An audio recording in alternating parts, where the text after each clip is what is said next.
पाकिस्तान बात करता है तो कहते हैं मीडिएशन तो एक तरफ रही, वो मल्टीलेटरल फोरम पर नहीं है। एक तो उन्होंने ये बैकवर्ड स्टेप किया है इस मामले में कि उन्होंने बायलैटरल पे आ गए। ठीक है, हमने बात खराबी बसियार मैंने सुना है कि अशतर वसाफ अली जो है हमारे अटॉर्नी जनरल, जी जी जी, वो हमें रिप्रेजेंट करेंगे वहाँ पे। ठीक है। अब दूसरी तरफ बात यह है कि ये रॉ का एक एजेंट था, 2 पासपोर्ट थे इसके, नाम इसके 2 थे। बिल्कुल, ये पाकिस्तान में क्या कर रहा था? इन चीज़ों का कोई जवाब है नहीं।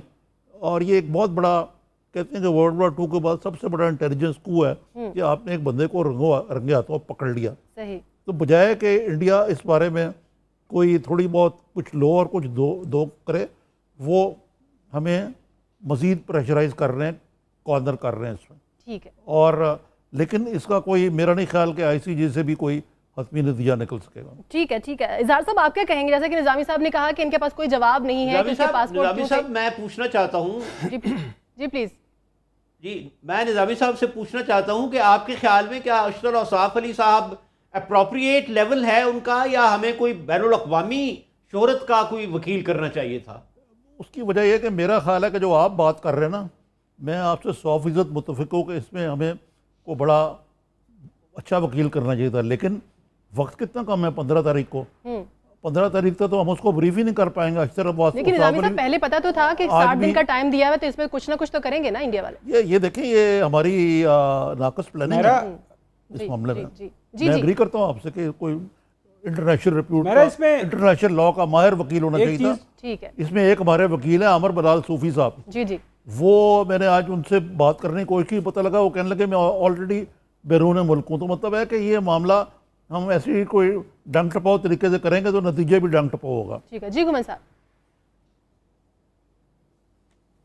देखिए, ये बात माने या ना माने, ये कुलभूषण का इशू ये ख़त्म हो जाएगा। प्राइम मिनिस्टर नवाज शरीफ साहब बिल्कुल इस हक में नहीं है कुलभूषण को सजाए मौत हो। और देखिएगा आहिस्ता आहिस्ता ये ICJ के लेटर को ही बहाना बना के, जिस तरह सज्जन जिंदाल की आज स्टोरी BBC ने भी की है कि बैकग्राउंड डिप्लोमेसी चल रही है, इस पे तो बात ये ICJ के लेटर को बहाना बना के कुलभूषण को किसी ना किसी मामले को रफा दफा कर दिया जाएगा। 2-3 चीजें जो है ना डिस्कस करने वाली है। शुरू में क्या करें, बार बार उसी जगह पे आना पड़ता है। निजामी साहब कहते हैं कि जनरल राहील शरीफ एक्सटेंशन मांगता था। उसने तो जनरल राहील शरीफ ने पब्लिकली कह दिया था कि मुझे एक्सटेंशन नहीं चाहिए। उन्होंने कहा था, उन्होंने कहना चाहिए था कि खुद नहीं कहा था, उन्होंने एक ट्वीट करवाई थी, मांग रहा है। लेकिन ये तो एक फैक्ट है कि उन्होंने एक्सटेंशन के लिए पूरी कोशिश किया। जी अच्छा, यहाँ पे निजामी साहब जो इनकी जो स्ट्रांग नर्व का होने का सवाल है नवाज शरीफ साहब का, वो जनरल मुशर्रफ के बारे में भी इनका बहुत ज्यादा इन्होंने बढ़के लगाई थी। फिर एक वक्त आया था, फिर आराम से उनको पतली गली से निकाल दिया था। इनको नहीं निकालना चाहिए था।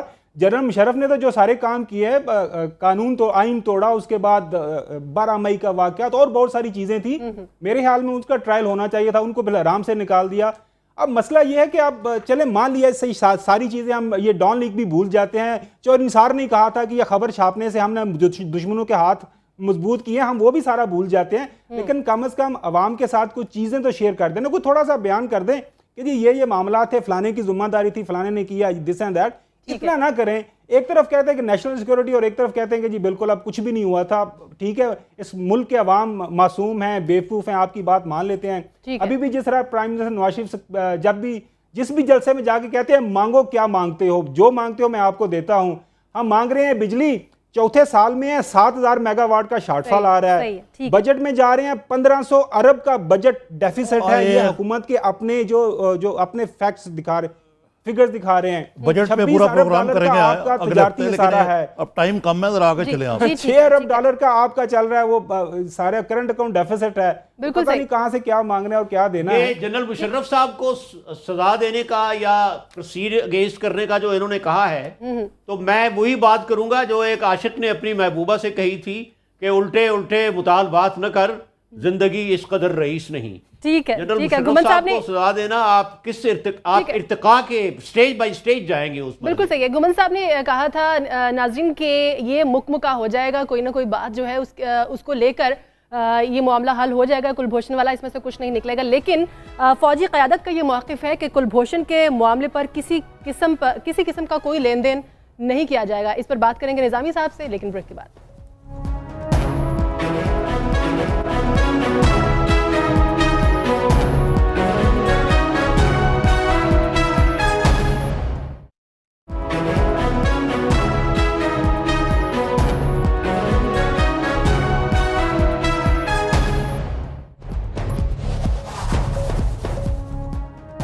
नाज़रीन, निज़ामी साहब, कुलभूषण के मामले पर कोई मुकमुका होकर मसला हल होगा या जिस तरह से ये हल होना चाहिए? मैं आज बड़ी साहब वही से काम लूँगा। हमें स्टेट में और नवाज शरीफ में थोड़ा सा फ़र्क करना चाहिए। ठीक है। नवाज शरीफ वाकई बशरी कमज़ोरियाँ बड़ी हैं, बतौर हुक्मरान उनमें बड़ी कमज़ोरियाँ जिसका हम अक्सर जिक्र करते रहते हैं, लेकिन ये कह देना कि वो बदनीयत हैं और वो इस मामले को ख़त्म कर देंगे, ये बदनीयती का इल्ज़ाम फ़ौज पे भी लगाया जा रहा है। ठीक है। दोनों की मेरी मुकमका का तो मतलब यही है। यही है, सही। मेरा नहीं ख्याल कि हमने को ठेका लिया हुआ उबल वतनी का, नवाज शरीफ को गद्दार करार देने का या किसी और को गद्दार करार देने का, ये जो रवश है ना, ये ख़त्म होनी चाहिए हमारे यहाँ। ठीक है। हम अपनी सियासत में एजेंडा ड्रिवन जो पॉलिटिक्स करते हैं उसमें हम इतने आगे चले जाते हैं कि हमें ये होश ही नहीं रहता कि हम क्या कर रहे हैं। ठीक है। अब इलेक्शन ईयर जैसे मैंने कहा, भाई तो जो दें आप, कोई इलेक्शन के लिए को ऑर्गेनाइज करें, ये छोड़ें जो मिराजेज नहीं कहते जो शराब को चेज करना, उसको छोड़ें, खुदा का वास्ता है।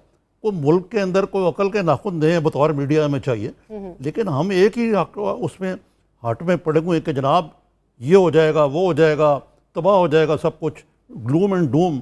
अब मतलब यह है कि जहाँ तक ये डेफिसिट फाइनेंसिंग और ये बहुत मिसहैंडलिंग कर रहे हैं ये इकॉनमी की, लेकिन सवाल ये है कि हमारे आम आदमी को बजटरी डेफिसिट, ट्रेड डेफिसिट, इन चीज़ों को क्या पता है? उसको तो ये पता है कि इन्फ्लेशन बड़ी कम है, और क्यों कम है? इसलिए कि जनाब रेट ऑफ इन्फ्लेशन कम है कि तेल की कीमत नीचे आई हुई। बिल्कुल ठीक। बिल्कुल साग सब मिसमैनेजमेंट कर रहे हैं इकॉनमी की, लेकिन हमें ये नहीं कोशिश करनी चाहिए कि एजेंडा ड्रिवन पॉलिटिक्स करें हम। वो सियासतदानों का काम है, जो मर्जी करें, जी। हमारा काम नहीं है।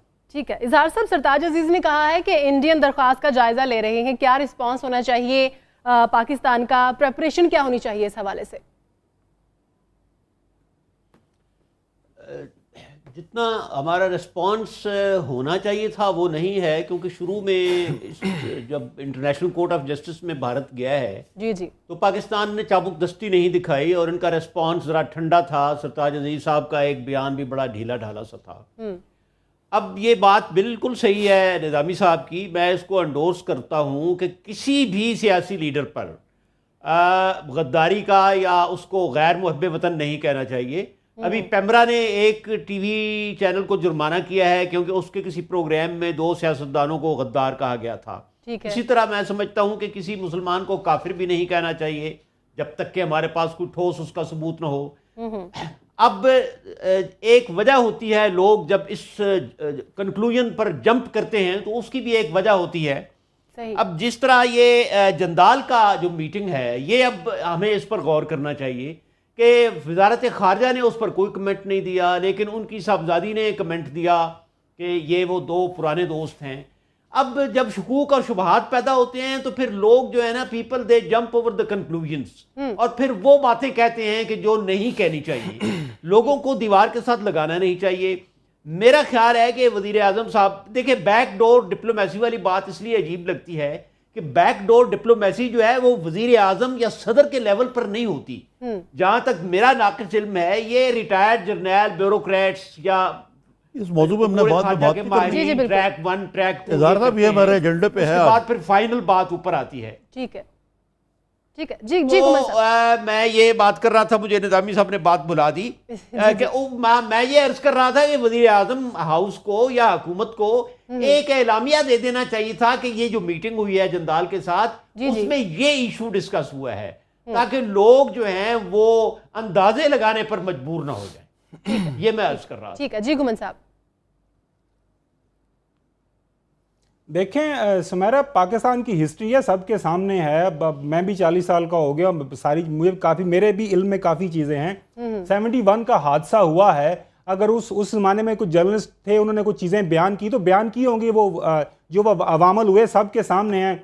उसके बाद फिर 80s में सारी दुनिया को पता है जनरल मुशर्रफ के जो कसीदे पढ़े, जनरल ज़िया के उस टाइम में कसीदे पढ़े जाते थे, और भुट्टो को और भुट्टो की फैमिली को, पीपल्स पार्टी को गदारे वतन और स्टेट रिस्क करार दिया गया था। ये 90s में भी जारी रहा। अभी भी हमारे बहुत सारे वो सहाफ़ी हज़रात बड़े मुदब्बर मुख्तलिफ टेलीविजन चैनल्स पर बैन पे लेक्चर्स देते हैं जमहूरियत पे सारी चीज़ें।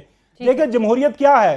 जमहूरियत ये है कि अभी उनके जो अभी रिसेंटली थोड़ा अरसा सिक्योरिटी एडवाइजर जो प्रेसिडेंट ट्रंप के रहे हैं, उन्होंने चंद एक मुलाकातें की थी उनके रशियन एम्बेसडर के साथ। अभी उनकी इंटेलिजेंस कमेटी ने उनको बुला लिया है कि भाईजान आके बताएं आपने मुलाकातों में डिस्कस क्या किया। तो क्या हमारे प्राइम मिनिस्टर साहब हमें, क्या हम एज ए मीडिया, हमारा ये हक नहीं है उनसे पूछना कि आपने सज्जन जिंदाल जिसका अजीत डोभाल के साथ रब्ता है, जिसके ट्वीट्स ऑन द रिकॉर्ड है, निजामी साहब अगर मुझे थोड़ा सा बोलने दें, ट्वीट्स ऑन द रिकॉर्ड है कि एंटी पाकिस्तान उसने किया, तो हमारा हक नहीं है क्या आपसे पूछना? क्या कुलभूषण के मामले पे प्राइम मिनिस्टर साहब ने कहीं कोई बयान दिया? क्या कुलभूषण का इशू यूएन लेवल पे कहीं किसी को टेकअप किया गया? आज तक प्राइम मिनिस्टर साहब ने किसी फोरम पे कुलभूषण का नाम लिया है? मुझे आप बता दें।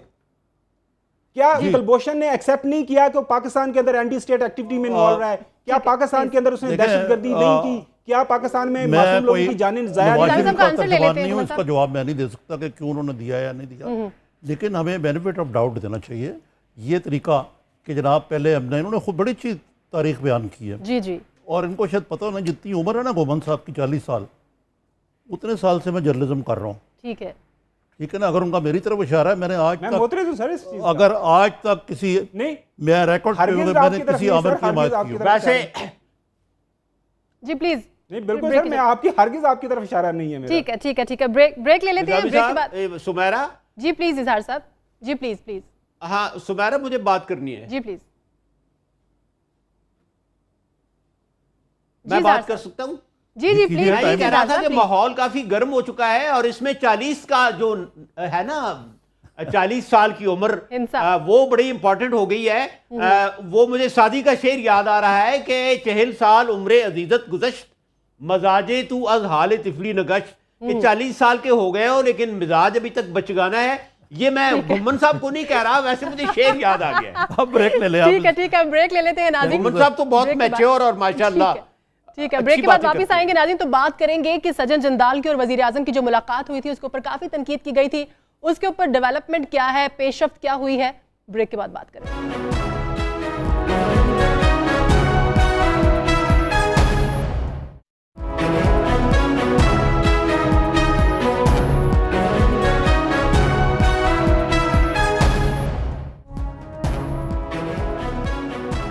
वेलकम बैक नाज़रीन। निज़ामी साहब क्या कहेंगे, सज्जन जिंदाल और वज़ीर आज़म की जो मुलाकात हुई है उस पर बैक चैनल डिप्लोमेसी की अब बात आ गई है कि उसका हिस्सा बहुत पहले मुलाकात हुई थी। नवाज शरीफ हमारे बाकी हुक्मरानों की तरह, लेकिन बिलखुसूस मियाँ साहब जो हैं वो अपने पर्सनल में और स्टेट में कोई फ़र्क नहीं कर पाते। यानी अब वो अपने आप को, उनके बच्चे भी वो समझते हैं जी हम बहुत बड़े स्टील, हालांकि इनको स्टील में लाई कोई नहीं। अब ये समझते हैं कि जिंदल, मित्तल, टाटा, अंबानी, हिंदुजा और बिरला ये इनके नजरियाती साथी हैं जो पैसे वाले लोग होते हैं। जहाँ तक इसका जिंदल का तल्लक है, ये बड़ा क्रोक आदमी है। इसके सेकंड बिगेस्ट है ये वहाँ पे इंडिया में जी मित्तल के बाद स्टील में सही। इसने 1 अरब 25 लाख डॉलर की आयरन ओर की कंसेशन जो है अफगानिस्तान, वो कहते हैं वो इंडिया से लेके जाओ। इनको चाहिए राहदारी। राहदारी तब तक नहीं मिलती जबकि बैक चैनल डिप्लोमेसी के जरिए वो पाकिस्तान और इंडिया की कोई मुकबकाना करा दें, लेकिन वो इस तरह नहीं होगी। वो अपना उल्लू सीधा करने के लिए शंघाई कोऑपरेशन ऑर्गेनाइजेशन की अगले महीने मीटिंग है, वहाँ अगर वो नरेंद्र मोदी को मिल भी लेंगे, क्या नाम है, नवाज शरीफ से, तो इससे कोई मसाल हल नहीं होंगे। निज़ामी साहब, ये खबर घोड़े के मुंह से है। जी बिल्कुल। अच्छा, एक और बात मैं बताना चाहता हूँ हमारे दोस्त जो है उनके लिए, घुमन साहब के लिए, कि जहां नवाज शरीफ ने आज तक कुलभूषण यादव का जिक्र नहीं किया, वहां मोदी ने भी आज तक कुलभूषण यादव का जिक्र नहीं किया। बिल्कुल ठीक। उनके foreign minister, national security adviser ने जिक्र किया, हमारे भी foreign minister, information minister, national security adviser ने उसका जिक्र किया। तो इसका मतलब है कि मोदी को भी उधर की मीडिया तो गद्दार नहीं कहती। ठीक है जी ज़ार साहब क्या कहेंगे आप? जी मेरा ख्याल है गद्दार तो नहीं कहा, लेकिन मैं समझता हूं कि निज़ामी साहब और घुमन साहब दोनों सही हैं। निज़ामी साहब आधा गिलास भरा हुआ देख रहे हैं और घुमन साहब आधा गिलास खाली देख रहे हैं। बात वही है। निज़ामी साहब का भी कंसर्न ठीक है, लेकिन ये जो जवान हमारे सामने बैठा है इसका कंसर्न ये है कि हमारा जो माजी है वो हमें इस किस्म के कुछ डरावने ख्वाब दिखाता है कि पहले क्या होता रहा है। और ये बड़ी इंपॉर्टेंट बात है कि वज़ीर आज़म साहब अपनी स्टेट की जो पोजीशन है उसको अपनी ज़ाती पोजीशन के साथ मिक्स न करें। इसमें बहुत गलतफहमियां फैलती हैं। अगर बैकडोर डिप्लोमेसी है तो उसका एक अप्रोप्रिएट लेवल होना चाहिए, जैसा कि मैंने पहले अर्ज किया कि prime minister of my country is too high to conduct backdoor diplomacy. ये तो जो माहिरीन है नीचे, जो वो फॉरेन मिनिस्टर भी है ना, असल में फॉरेन मिनिस्टर भी खुद एक्स हैं, उनको कहना चाहिए ठीक है वो फॉरेन मिनिस्टर तो है, लेकिन वो फॉरेन मिनिस्टर बाय डिफॉल्ट है, बाय डिजाइन तो नहीं है। ठीक है, इज़हार साहब टाइम कम है, हुकूमत को ऐसे इकदाम करने चाहिए कि लोगों को शुगूक शुबहात न हो। जंदाल के बारे में जैसे कि मैंने अर्ज किया, अगर एक स्टेटमेंट आ जाती लोग मुतमईन हो जाते, ठीक है, और उसमें कोई ऐसी बात जो स्टेटमेंट आनी चाहिए थी वज़ीर आज़म की। ठीक है, आपका पॉइंट आ गया इज़हार साहब। जी गुमन साहब है नहीं, और हमें वज़ीर आज़म साहब के हुस्न नियत पर, हमें वज़ीर आज़म साहब के हुस्न नियत पर पूरा एतमाद है, and we are proud of him. ठीक है जी गुमन साहब। देखिए, मैं एक चीज़ थोड़ी सी कर दूं कि मैं निज़ामी साहब का बहुत ज़्यादा, मेरे लिए बहुत ज़्यादा काबिल एहतराम है। मैंने जर्नलिज्म सीखा है उनसे, जब से मैंने आंख खोली जर्नलिज्म में। लाइकवाइज मैंने भी आपसे सीखा। बिल्कुल, मेरा निज़ामी साहब के बारे में मैंने ये नहीं कहा। जी जी। अच्छा, दूसरा ये बात देखिए, मैंने अभी हमने देखा ना, दूर की बात नहीं है हमारा, अभी हमने देखा है कि नेशनल सिक्योरिटी हमें बताया गया, उसके बाद सारा उन्होंने आज बताया गया हमें ये तो कोई इशू कोई नहीं था। आज जो इंटीरियर मिनिस्टर कह रहे हैं ये एक नॉन इशू था, तो यही कह रहे हैं कलभूषण। कल को हमें ये ना बताया जाए कि ये नॉन इशू था। तो मैंने सिर्फ सवाल किया कि जिस तरह की रूटीन है, इससे तो यही लग रहा है कल को यही बताया कि ये नॉन इशू था। जाने खुदा हाफिज। ठीक है जी। अच्छा निज़ामी साहब, आखिरी सवाल आपसे ये करना चाहूंगी कि ये कहा गया है कि ये पाक इंडिया कशीदगी दूर करने के लिए मीटिंग थी, क्या कोई ऐसा दौर गुजरा है जहां पर ये कशीदगी दूर बात बताता हूँ जी जी कि डिप्लोमेसी तब हो तो तब बैक्चुरल डिप्लोमेसी होती है ना, ठीक है, जब इंडिया हमारे साथ किसी लेवल पे बात करने को तैयार नहीं है। जी जी। तो ये बिल्कुल ठीक कहा इज़हार साहब ने कि पहले कोई स्ट्रक्चर्ड मुज़ाकरात हो रहे हों तो उनके साथ साइड लाइन पे जी जी आप बैक चैनल डिप्लोमेसी या सीक्रेट डिप्लोमेसी कर रहे होते हैं। ठीक है, ये तो कोई सीक्रेट भी नहीं है। वो भाई साहब अपने लालच के लिए वहाँ आए, अपना माल के लिए बेचने के लिए, और हम उसको सीक्रेट डिप्लोमेसी का नाम बहुत शुक्रिया आरिफ निज़ामी साहब, इज़हारुल हक साहब और ख़ावर घुमन साहब, आप तीनों को आज की डिस्कशन के लिए। सुमैरा मिर्ज़ा को नाज़रीन इजाज़त दीजिए, फिर से हाजिर होंगे नए प्रोग्राम नए डिस्कशन के साथ। अल्लाह हाफ़िज़।